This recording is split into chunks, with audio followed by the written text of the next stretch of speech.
Right. Well, we will go ahead and get started here. Hey everybody. This is a good turnout. I'm excited. Thank you all so much for being here tonight. My name is Heather Levy and I'm the Conservation Program Manager with Birds Georgia.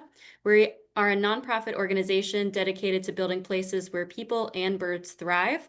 And our vision is a conservation-minded and fully engaged Georgia where birds prosper, habitats can flourish, and general understanding grows. We approach our work through boots on the ground conservation efforts, environmental education, and community engagement. If you're interested in learning more about our organization or any of our upcoming events, please check out our website at birdsgeorgia.org. A couple quick housekeeping items.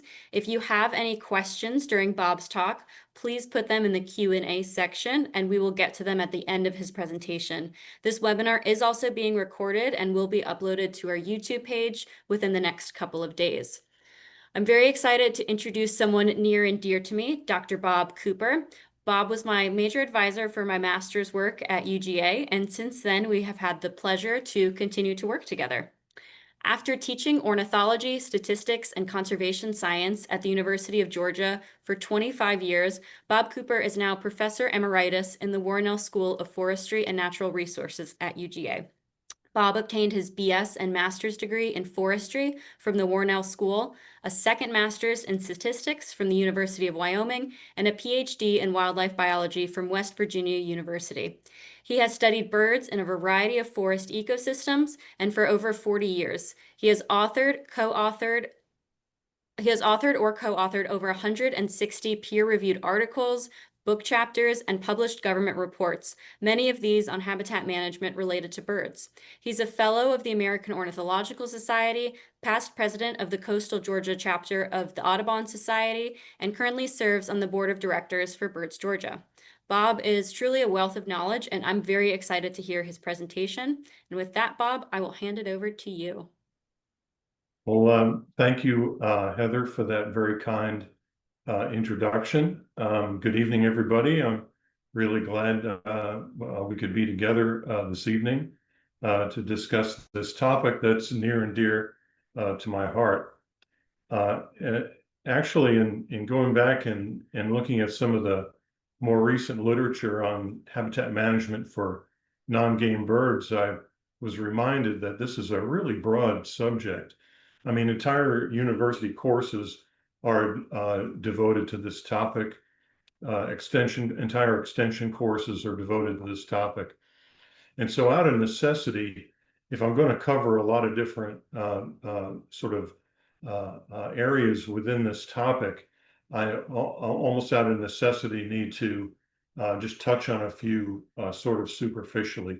Despite that, I will go into some more detail about some of them, in particular regarding forest management.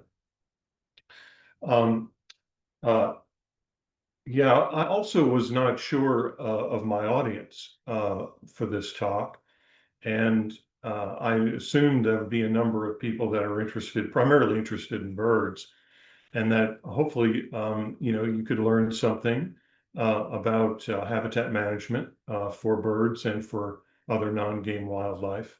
But also, I'm hoping that there would be some foresters or other people involved in professional land management, natural resources management, that would want to learn more about how they can manage their lands for birds. So hopefully there's a little something here for everybody. So I'm going to try to get the talk up here.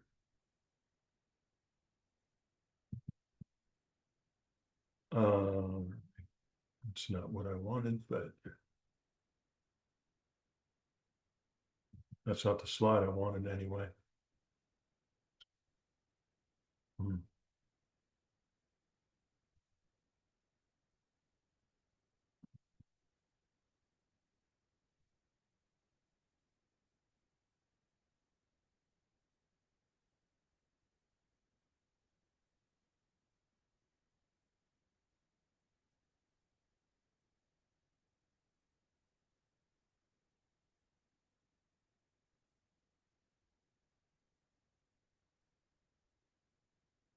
Okay, are we good? Everybody see that? Yes. All right, very good. Um, all right, let's get into the outline for the talk. Um, I'm going to go through first some sort of introductory things, focusing on objectives, the need to develop a management plan, and some background ecology about single species versus multi-species management. I'll get into a bit more detail about forest management and primarily birds, but then on a number of additional topics regarding unique habitats and protecting and enhancing those, some additional management actions I hadn't covered yet, and then close with some certification opportunities and some things about some programs that you should be aware of. And then time for questions and answers. Okay, so the most important thing in terms of managing for non-game wildlife or anything else involving natural resources management, really the question that is most important for a manager or for a landowner who is working with a manager is, what are your objectives? There are certainly, these are going to be influenced by some very practical aspects, such as, what is there now on your land? Obviously, it's going to be very difficult to completely change the forest type, for example, on your land if it's pines and you want to change the hardwoods or vice versa. It's going to take some time and effort. Also, what's your budget? How much are you willing to spend? One of the advantages, certainly in forest management, is that you can generate income that can help pay for your management. But anyway, you need to obviously consider what your budget is.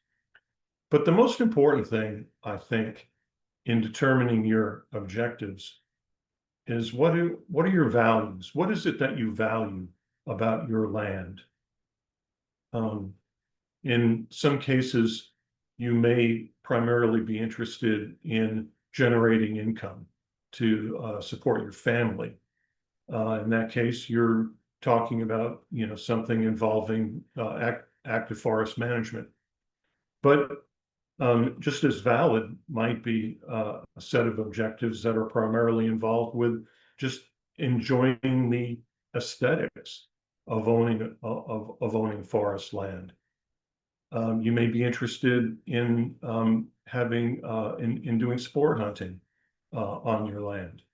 And for me, and with the land that I own, we sit in the morning with our coffee, in the evening with a cold beverage, and just enjoy the the wonderful song of wood thrushes that are in our neighborhood. And that's just, that's what we value most on our property. So deciding what your objectives are is of paramount importance. Once you know something about what your objectives are, uh, what you would be interested in doing next, what would be essential really, would be to develop a management plan. And a management plan is going to be necessary, for example, if you want to have your property certified under a number of certification programs, or if you want to take part in a number of landowner incentive programs that help pay for your management. There are a number of federal programs of this nature. And in order to have those, or to take advantage of those, you're going to have a formal management plan. And it's obviously just a good idea to have that anyway. The components of a management plan would include, of course, your management objectives. It would involve some level of inventory. That is, what is there now. This could be as simple as, understanding what your general habitat types are on your land, or it could be as specific as knowing something about the specific wildlife species, plant and wildlife species that are there. What you would want to be able to do in forestry terms is to come up with a set of desired future conditions. What do you want your land to look like? And this is something that if you can convey this to, say, a professional forester, they're going to be probably going to be able to help you achieve that. That's what they've been trained to do. But you have to be able to convey that to um, to a forester or other professional land manager. You would also need to plan in planning to achieve those conditions. You would decide upon the management actions that would be needed, their timing, and what the budget will be.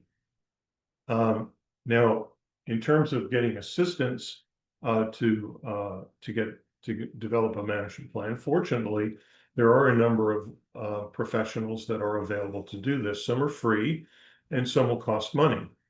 The Natural Resources Conservation Service, NRCS, a division of the USDA, part of their role is to assist landowners with developing management plans and to help them with funding programs, many of which are under the Farm Bill, such as the EQIP program or the Conservation Reserve Program. And there are a lot of others. But if you want to really get into a lot of detail about managing your land, in particular, if you have forest land, then you are likely going to be working with a consulting forester. Now, consulting foresters have primarily been trained to work with landowners that are interested in growing timber for monetary gain. And so somehow, you would need to be able to convey these desired future conditions, what you want, to the forester, and it may require help from a wildlife professional as well. Yeah. So once a management plan, or in trying to develop a management plan, with regard to the central theme of this talk, with an interest in non-game wildlife management, you might well be asking the question, how does non-game wildlife management differ from game management? Game management, after all, has been highly successful through the years. How does non-game management differ from that? And I would answer that, other than the obvious difference that game is hunted for sport, non-game is not, that there really isn't much difference at all. That once we kind of know what species we're managing for, we generally know what kinds of conditions we need to develop. And so I think it's sort of almost a false dichotomy to contrast non-game management with game management. Notice that the red-cockaded woodpecker is there on the left side in this slide. And what I would say is that a valid sort of contrast would be to move that red-cockaded woodpecker and an endangered species, threatened and endangered species, over to the right side, and contrast single species management with multiple species management. With single species management, regardless of whether it's a game species or something like a threatened or endangered species, we are focusing on that one species. We generally know what its habitat needs are, and we can probably do a pretty good job in managing for it. On the other hand, if we're managing for multiple species, if we're managing for all non-game species, well, suddenly we're managing for everything. And this is problematic because a number of these species are going to have very different habitat needs, and some of them are actually going to have conflicting habitat needs. Some will be associated with early successional habitat. Some will be associated with mature forest. Some will be associated with aquatic habitats, et cetera, et cetera. How do we manage for all these species at once? Well, the key, I think, is to focus on habitat diversity. And there are a couple of ways to look at habitat diversity.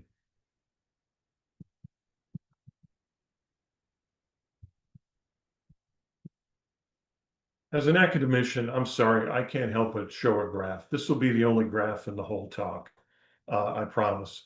But anyway, this is from a famous study that contrasts habitat diversity in a particular location with or looks at the relationship between bird species diversity and habitat diversity. On the y-axis of this graph is bird species diversity, or you can think of it as the number of bird species in a particular location.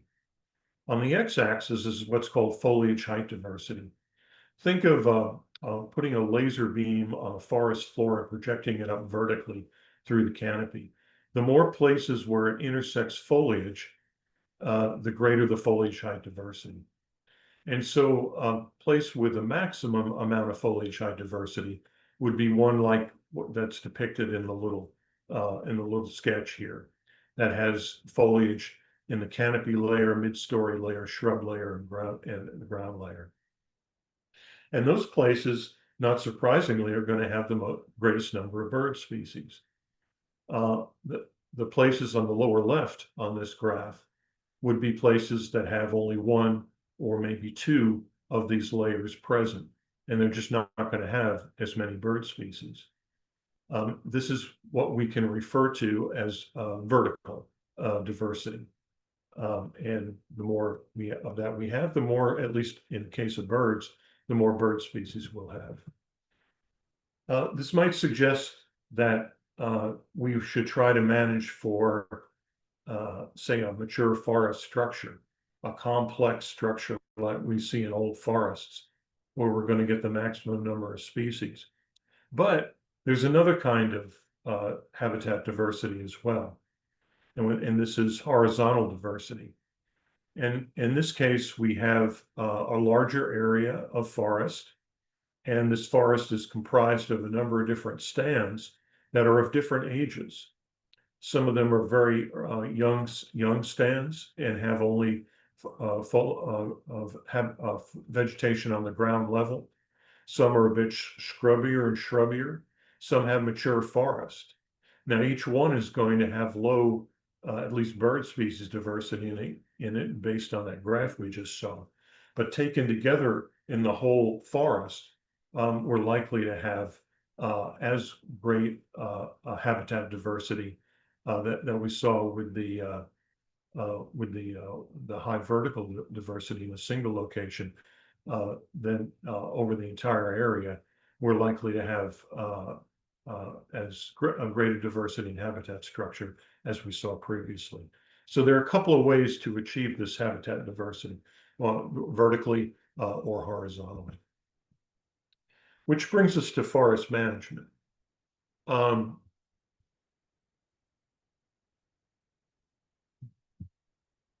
trying to, yeah, there we go. Forest management is not simply cutting of trees. Forest management is it's an opportunity to shape forest structure to achieve a certain set of desired future conditions.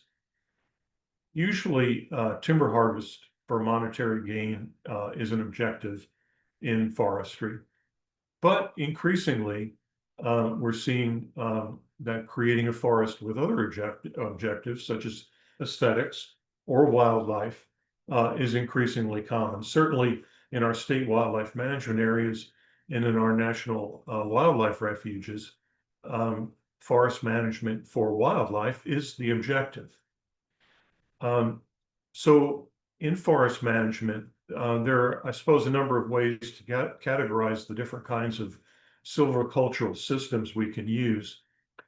But the two main types, I think most would agree, include different types of even age management and uneven or all age management. In even age management, all trees in a stand are the same age. And so they will be harvested when they reach maturity or rotation age, as we say. When they're harvested as a stand using a regeneration cut, or what we commonly refer to as a clear cut. And depending on the age at which the regeneration cut takes place, which is what we refer to as the rotation age, we might employ one or more earlier thinnings along the way. Now, there are a number of variations on even age management in which the harvest can take place sequentially. In what are called shelter wood systems, canopy trees are left after an initial cut to provide shade and protection for the seedlings and saplings that are growing up, allowing them to establish, say, a root system. And then subsequent cuts will release those trees, and the next round is initiated. In seed tree systems, only a few trees of the target species are left for the purposes of reseeding the next crop of trees.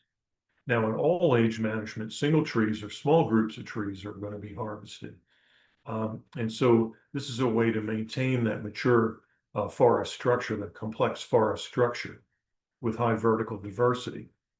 But more frequent visits to the stands are going to be required generally with this type of silviculture.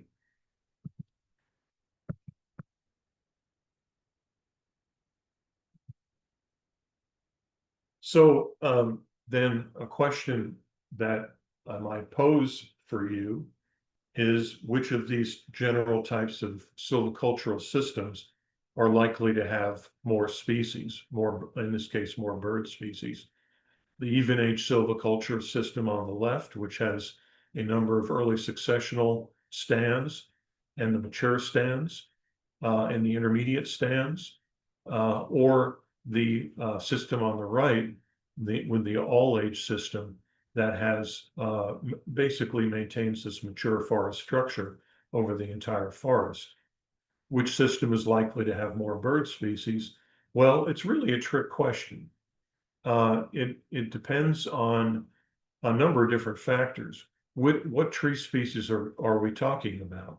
How big are those stands on the left that are involved the regeneration cuts and the mature forest stands? How big are the forest openings in the mature forest that we see on the right? All of these things will dictate the number of species that we have, but generally speaking, we should be able to attain similar numbers of bird species with both types of management. And again, exactly what you have will depend on what your objectives are. So let's talk about some of the stages, if you will, or phases in during a rotation in even age management. Starting with clear cuts. Clear cuts, of course, kind of have a bad reputation, and they're not very attractive, right? You have a bunch of where a forest once stood. Now you have a bunch of dead and down material on the forest floor. Although note here that in this photo on the left, that there are a number of trees that have been retained. Some hardwoods have been retained in this particular example, and that's something I'll return to throughout this talk. But initially, clear cuts are not going to provide probably that much wildlife value. However, within a year, and for a number of years thereafter, as the clear cuts grow, they're going to provide habitat for quite a few species of early successional birds. A number of them are listed here. There are more than these. Blue grosbeak. There are just a lot of species that are associated with this scrubby, shrubby habitat that we see in a young clearcut. In fact, if somebody told me that to go out and find a prairie warbler, the place where I'd go would be the nearest young clearcut. That's where you tend to find prairie warblers. Furthermore, as these clear cuts grow a little bit more and get a bit more thick brush, what we've found in some of our work is that these clear cuts will actually contain species that we think of as forest interior species. And what they're doing is they're bringing their fledglings that have just left the nest to these clear cuts to raise them there. There's a lot of thick underbrush for protection from predators, and there's a lot of food there. We found red-eyed vireo family groups, scarlet tanagers, worm-eating warblers, wood thrushes, and a number of other species that we think of as forest species in these older clear cuts. A few more things about clear cuts. Clear cuts should have ideally irregular shapes instead of squares or rectangles. Ideally, they should have what we call soft edges rather than a hard edge. I'll talk more about that in another slide later on. And ideally, it's better if you're going to have a certain amount of area that is going to be devoted to clear cuts at any particular time. It's probably better to have more smaller clear cuts than fewer larger clear cuts. Although, again, depending on objectives, that might differ. Okay, moving on to stand establishment. There are a number of things to consider with stand establishment after or as the clear cut is taking place. One is how many trees or snags are going to be retained? How are you going to treat the dead and down wood?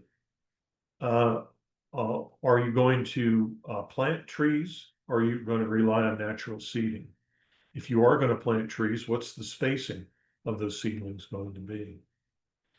So there are a number of questions involved with stand establishment, but I would say in general, stands that are established without intensive chemical treatments, with herbicides and with mechanical treatments, for example, pushing dead and down material into brush piles and windrows, is going to have more plant diversity that's going to provide more food and cover for birds.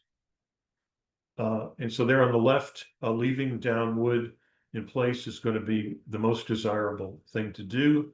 But if creating brush piles and windrows is part of the management plan, I know this is done in a number of different locations, then birds and other wildlife will use brush piles too.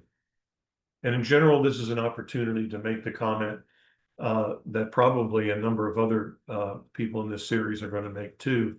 And that is that birds like it messy. A neat, sterile looking forest or yard for that matter is not going to be as attractive to birds as one that's messy and has a lot of brush and such in it.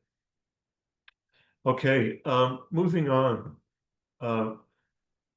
The clear cuts by about age 7, it will vary with different forest types and different settings.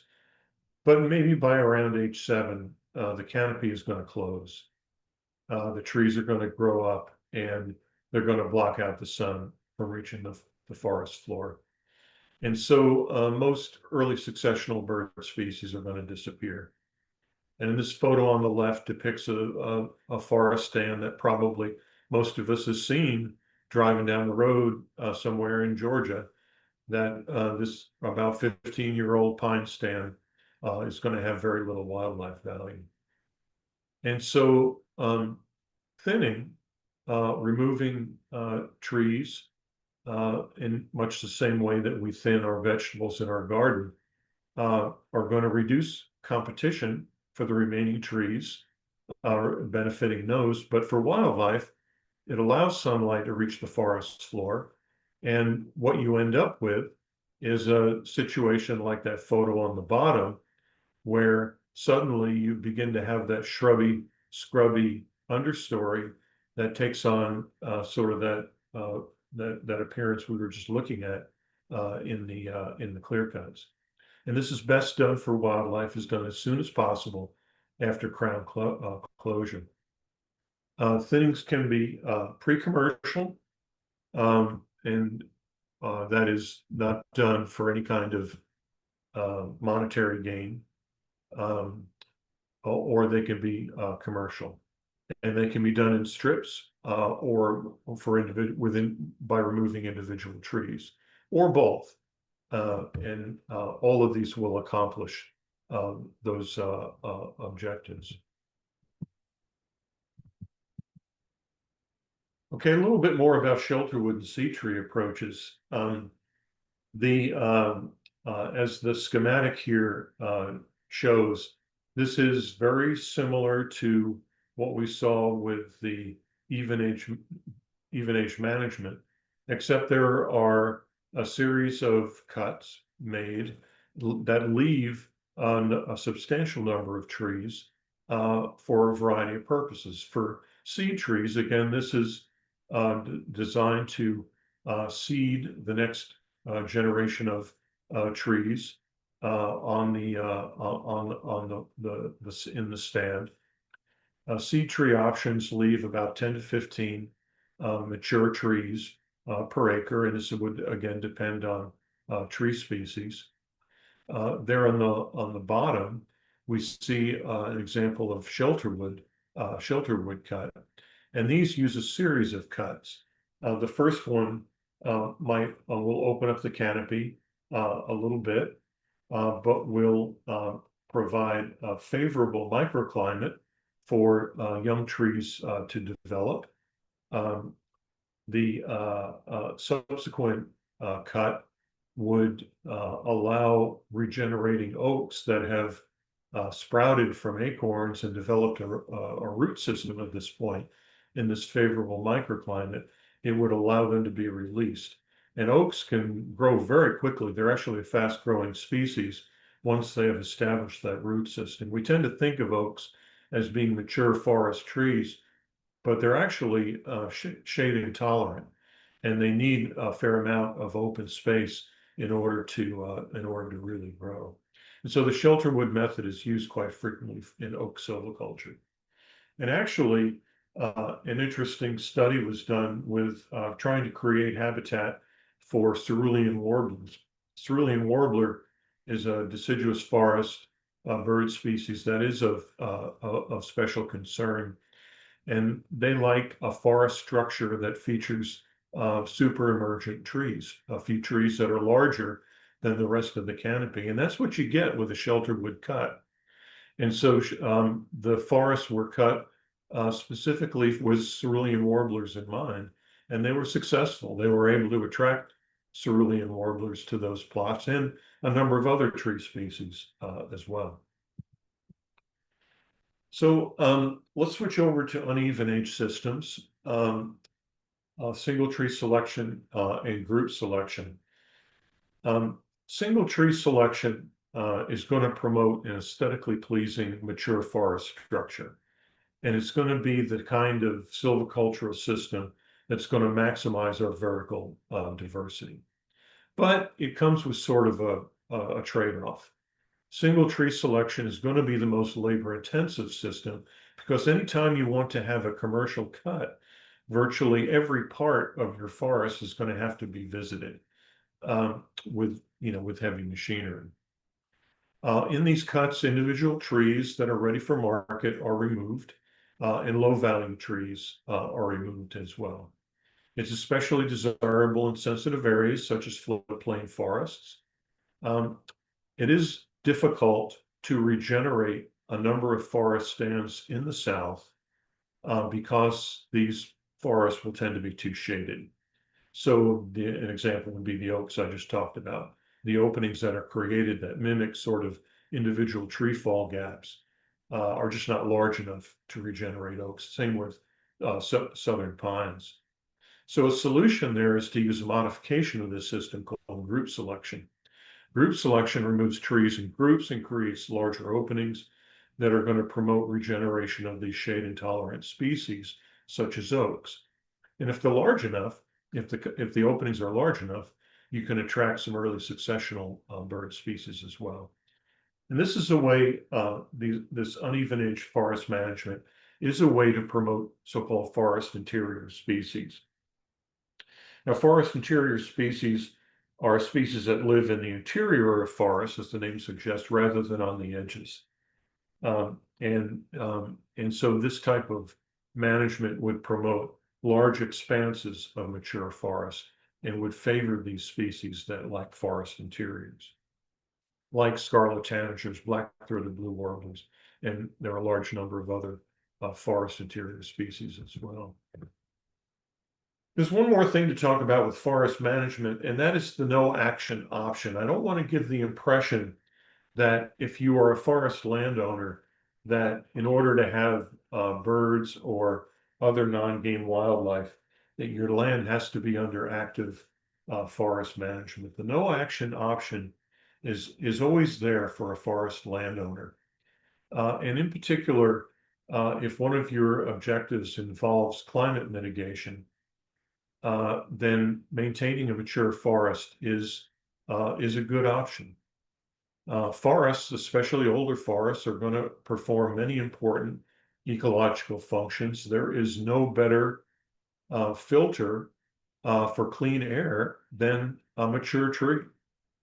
Older trees are going to sequester much more carbon than young trees do as well. And there are ways to obtain income from forests that are not actively managed.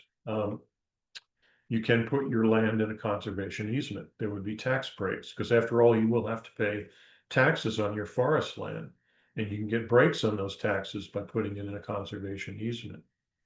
You can allow hunting on your land with a hunting lease. There are times when markets are slow that forest landowners make more money from hunting leases than they do from timber. Carbon markets, this is an area I frankly don't know much about, but it is an active, volatile, exciting sort of new market system for forest landowners that will pay you to keep your land in forest. And of course, there's such a thing now as daily use fees for people that want to allow birders, say, on their land. I've seen this done in the lower Rio Grande area. There are a number of private lands where those lands are managed and maintained primarily for birders. But it's expected that you put a few dollars in the coffer when you go to use those lands for birding. And so there are a number of ways to obtain some income from lands that are not actively managed. I would remind you, though, that uh, even though a forest is not being altered by active management, that forests are dynamic systems, and they're going to change. They're going to be different from the way they look right now in a number of different ways. Forest succession will take place, trees will fall, there will be ice storms, wind storms. There'll be forest insects that will take certain trees, and so they are going to change. And probably at some point, some type of active management will be required. Okay. Regardless of the type of silvicultural system or not, whatever you are deciding that you're doing on your land, there are some types of habitats, unique habitat features that ideally should be protected if you're interested in managing for wildlife species, non-game species, as well as game species for that matter. And so what I want to do now is kind of switch gears and talk about some steps we might take to protect or enhance some of these unique habitat features. And these include a number of different types of aquatic habitats, rocky outcrops and caves. I'm not going to talk about those um, in the interest of time. Grasslands, and then deadwood and snags. First, let's talk a little bit about aquatic habitats. I would say that if you're a private landowner, for that matter, if you're in suburbia and you want to, or even in town, if you want to actually have increase the number of species, be they birds or other kinds of wildlife in your land. The best way to do that would be to put water on your land, or if you have water, to enhance that habitat feature on your land. That is going to bring in more new species than any other thing you can do. And there are a number of different ways we can do that. The first one I'm going to talk about is so-called vernal pools. These are either low-lying wet areas, seeps and bogs, or areas over clay lenses that will tend to hold water. Rocky outcrops will also, in places, hold water in particular during the spring. And so therefore they get the name vernal pools. And these are going to be attractive to amphibians for reproducing. In fact, they're essential for a number of different amphibian species. They're essential because they hold water for a while in the spring when they're trying to reproduce, but also critically, they are fish-free. Fish are voracious predators of tadpoles and eggs, and there won't be any in these types of habitat. And the way that we protect these is by maintaining habitat around the area. Obviously, these species, salamanders, a number of frogs, et cetera, are going to need habitat in times when they're not reproducing, and that will be the forest that surrounds the pools. I haven't seen any literature on what the size of these areas should be, but obviously the larger, the better. Okay, here we have sort of your typical farm pond. And on the left, we have a farm pond that has the grass mowed right down to the forest edge, to the pond edge. And it's going to be used, in this case, probably for recreation, fishing, swimming, etc.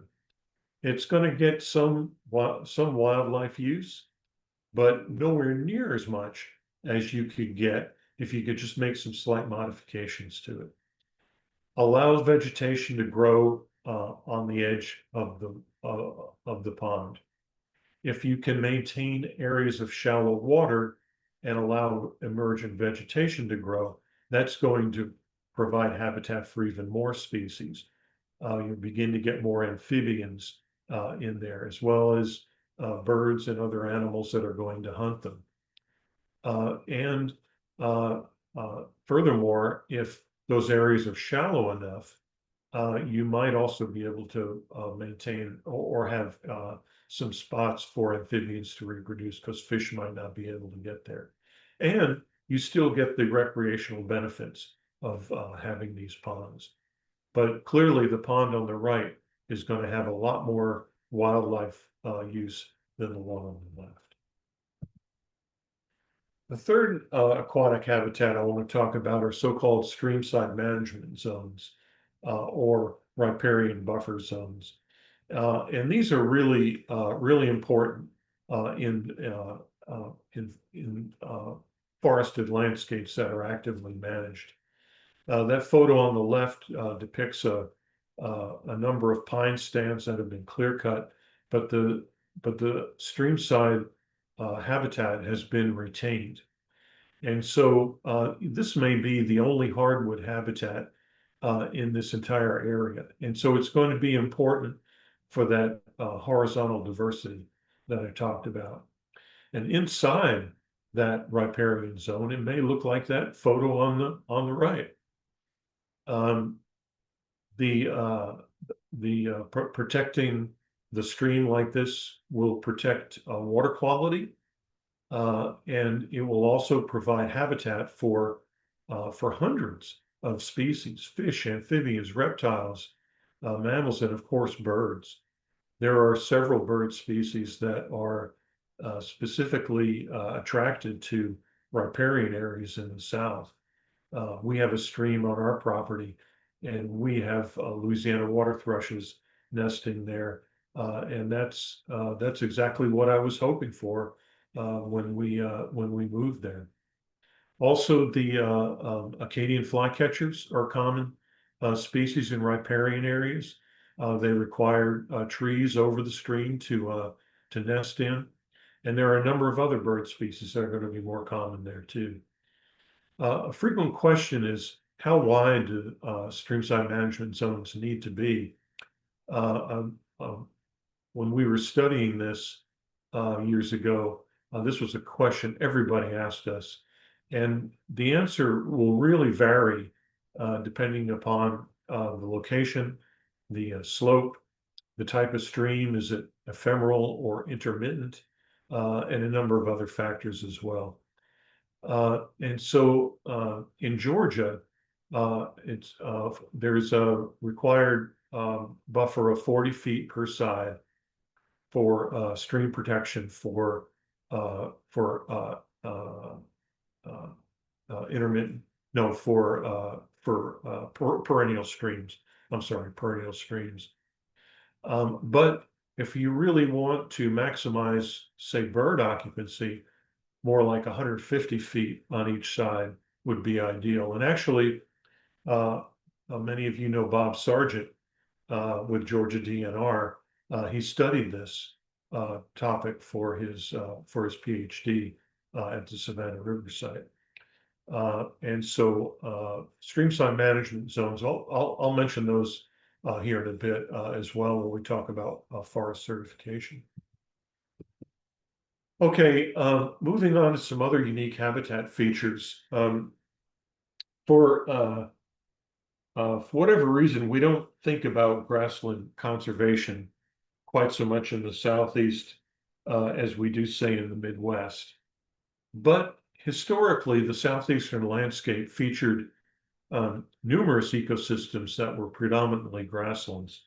Probably best known are our savannas, longleaf pine savannas, oak savannas, canebrakes, prairies, etc. Um, but these are largely gone and are just in remaining patches. Loss of grassland systems is a major cause of biodiversity loss in the US. One of the greatest declining groups of birds are grassland birds. So if you have meadows or grasslands on your property, you might think about retaining those rather than planting them with, say, trees. And in particular, native warm season grasses would be good things to try to promote. Another type of grass to try to protect would be river cane. If you read William Bartram's travels, uh, uh, he comments on these enormous canebrakes that once existed in the Southeast. What remains are only patches, but those that do remain can be quite attractive to a number of bird species. In particular, Swainson's warblers are greatly attracted to river cane patches.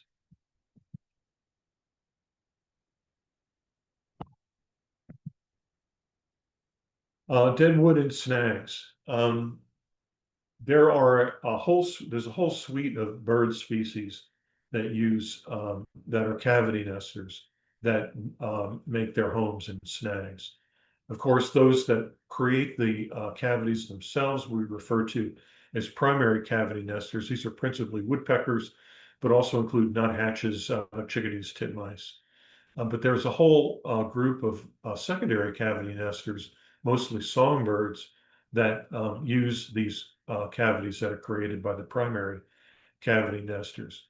And the more that you can retain snags in your forest management, in your habitat management, the more of these species you'll attract.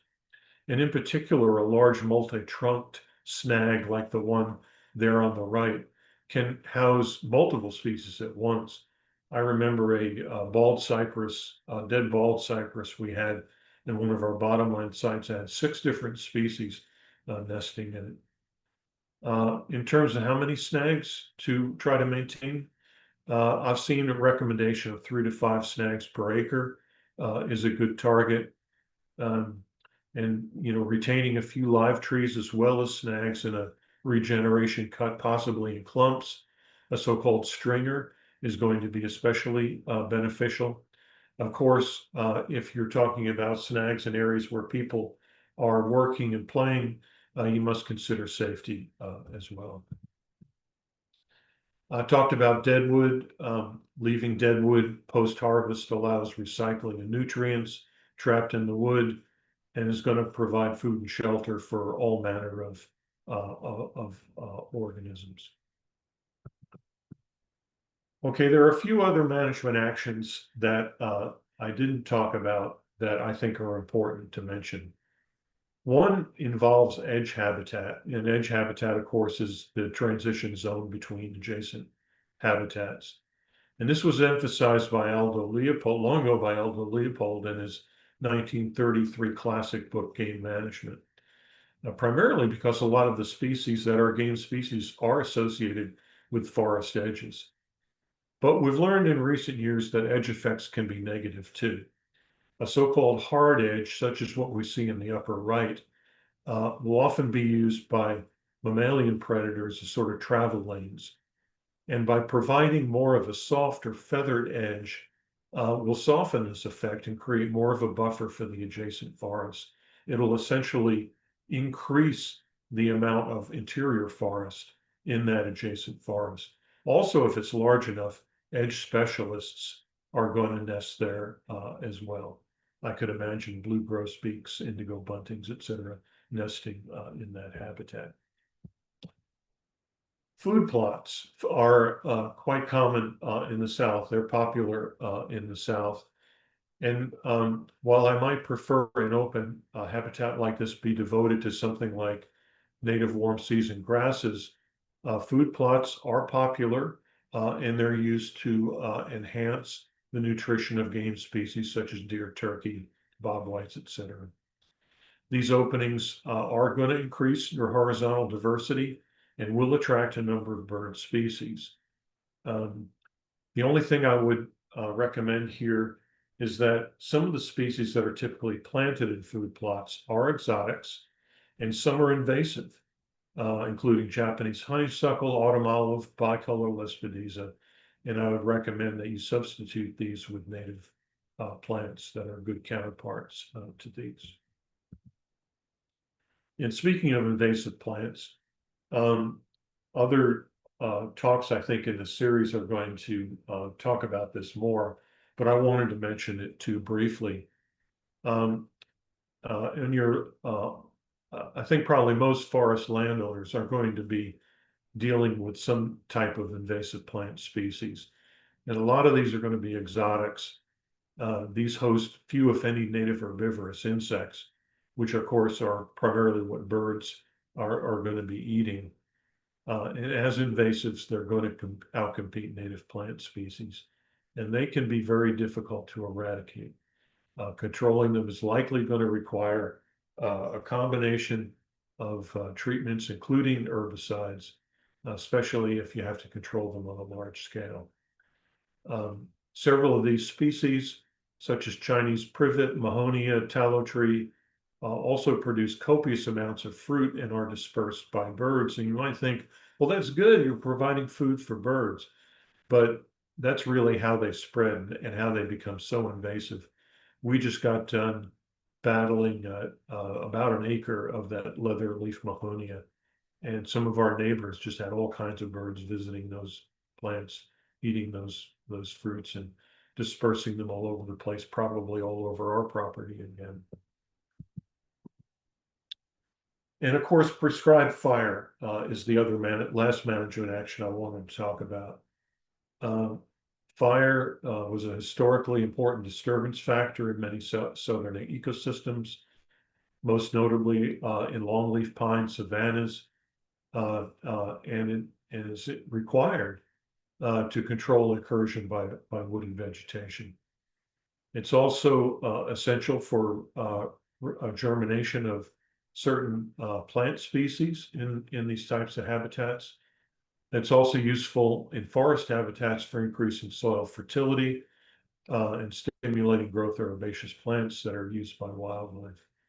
It's especially useful right after thinning and to be used either in combination with spot application of herbicides and ideally use it in place of herbicides. It's probably the most cost-effective tool in the wildlife manager's toolbox.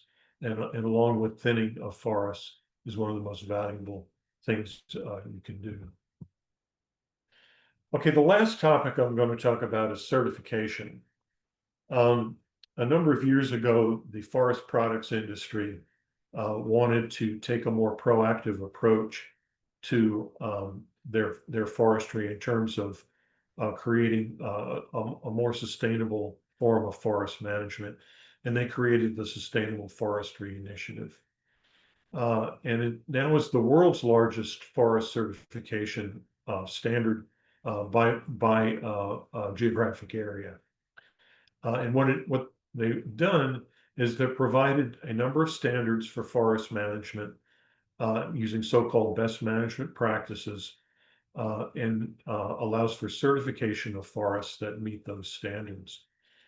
There are other certification programs. Some consider them more stringent than the SFI, but others, including me, I think SFI is a great thing. You can take an intensive forest management system, and just by inserting things like limiting clear cut size, protecting water quality using streamside management zones, accounting for snags and dead wood by retaining those, and a number of other actions can move those forests towards a more sustainable forest landscape, and that's a good thing. When you look at these best management practices, they go on for pages and pages and pages. It's really, to me, quite impressive that the forest products industry has done this. They also fund research, such as some of the work that's been done with swallowtail kites in southeast Georgia. The very last thing I want to mention is the Birds Georgia Habitat Stewardship Program. And this is the counterpart to the highly successful wildlife sanctuary program that's primarily targeted for backyards, but this is targeted for larger tracts, 10 acres or more. A series of guidelines for landowners have been developed for several types of both private lands and public lands. There's a focus on aspects of habitat management, many of which I've covered in this talk, but it's flexible regarding exactly what kinds of actions you would need to take in order to be part of this program. There are also opportunities for education and community engagement, citizen science, and research and monitoring. And in particular, the community engagement component, which is a requirement, the others are not, they're optional. But it can be met by participating in what's known as Birds Georgia's Private Lands Birding Trail. This is a birding trail that consists of a number of tracts of private lands with a focus on working lands for birds. And this is, like I said, an extremely flexible program designed to work with forest landowners and working lands. And it does a couple of things. It promotes bird conservation on those lands. But the other thing it does is that it educates the general public, the birding public, on how active forest management can promote bird conservation. And these are things that I hope you will consider participating in. So with that, I'm done. I don't know if we still have time for some questions. Overall, we've been going for about an hour. You can see here, I've put a couple of websites up here, as well as email addresses for both Heather and myself. So thanks for your attention, and I'm happy to try to answer some questions. Thanks so much, Bob. That was a really awesome overview, and I feel like you dove into kind of all of the topics that are needed for a wholesome view on forestry and habitat management. So we really appreciate that. We can stay on a little bit for questions. I understand people might need to hop off, but I can stick around for a couple questions for sure. We have one here from Laura Brayfogle who asked, what are your recommendations for attracting eastern meadowlarks and wild turkeys? We have fallow fields, 8-year-old clearcut, and mature oak pine forest in the Piedmont. Well, I would say for turkey, food plots that are planted for turkey tend to focus on one species in particular that is a tried and true attractant, and that is chufa. Chufa is the genus, and I forget actually what the common name is. Perhaps somebody else who's on the call can refresh my memory. But planting chufa is going to attract turkeys for sure. Um, Otherwise, prescribed fire will promote herbaceous vegetation and some other sort of scrubby vegetation that turkeys will use. With regard to meadowlarks, they're going to like a bit more of a grassy sort of habitat. And so if part of that open space can be devoted to grasslands, and in particular native warm season grasses, then that should promote use by eastern meadowlarks. Awesome, thank you. Someone asked, the private lands birding trail means you have to let people onto your land to bird, and I'll take that one. That is correct. This is a completely, of course, voluntary program with very flexible terms of access. So we totally understand that there are other things happening on these working lands. You might have some timber production, you might have crops in rotation, you might have hunting leases. And so, for whatever amount of time during the year, you're open to allowing the public to come on your land. We are very open to that. There is some more information and logistics about the private lands birding trail on our website if you go on our website under the conservation tab, there's a private lands birding trail tab there. And if you have other questions, please feel free to shoot me an email and I'll get back to you as soon as possible. My email is listed on this slide. Let me add something to that. It's my Sure. understanding that you could just have some sort of pre-arranged field trips, maybe just a couple a year, were done, say, through Birds, Georgia, and so a number of people would visit on sort of a guided trip. That would be a minimal amount of visitation, but that would meet the requirement, is my understanding, for being part of the that birding trail. Yeah, Um, we're always looking for new and novel places to lead guided trips. And of course, getting access onto private lands is really a treat for a lot of folks. So especially during events like our Spring Bird Fest or our Fall Flyway Festival during the months of kind of April and May and September, we do lots of field trips. We do lots of field trips throughout the year, of course, but especially during those times. So yes, totally open to if you just want it to be open for guided field trips, whether it be through our organization or we can connect you to other organizations as well. All right. Ralph asked, considering the loss of grasslands and the growth of solar panel farms, definitely a huge issue here in Georgia, is there an opportunity there to grow native grasses to benefit birds, or is that crazy talk? no, it's not at all. It's very insightful.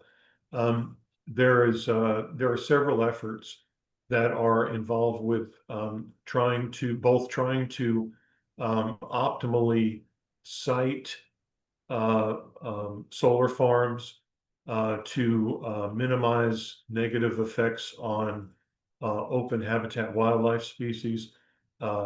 In particular, gopher tortoises are of concern there. But along with gopher tortoises, a lot of early successional bird species would be using those same types of habitats. But also within the solar farms themselves, there are a number of different efforts trying to maximize other types of use within those solar farms, and those could definitely include planting grasses for these types of wildlife. Um, the so-called decision support tool is are being developed for both of those things.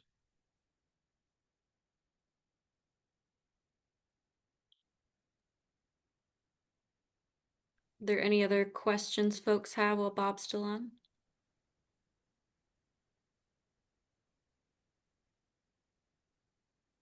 Awesome. Well, thank you all again for being here tonight. And thank you again to Bob, who kindly did this, even though he was on vacation with his family. So I hope you enjoy the rest of your vacation and you don't have to look at your laptop again for the rest of the week. I enjoyed it. Thanks, y'all. Awesome. And this will be uploaded shortly to our YouTube. So thanks again, everyone, and have a great evening.